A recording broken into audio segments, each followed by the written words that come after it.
But the story did not end there. There was round. This time si Turtle naman pumunta sa amin. Sabi niya, Coach Max, unfair ka pag hindi mo ako tinruan. Sabi ko, attend ka ng conference. Sabi niya kay Rabbit, bro, best of 3. Pero sabi niya, teka, lagi na lang tayo nagre-race dito. Sabi niya, dito naman tayo mag-race bagong daan. Sabi ni Rabbit, sure! Gusto ko nga yan dyan. Pagputok ng barel, sino tumakbo? Salamat talaga, nakikinig kayo. Tumakbo sila dito. Si Rabbit na una. Pagdating sa halfway mark, huminto. Nagkamot ng ulo. Ask me why.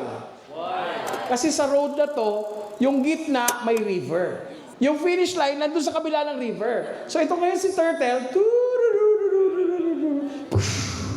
swam, went to the other side, won the race. Anong moral ng story? Matutong lumangoy.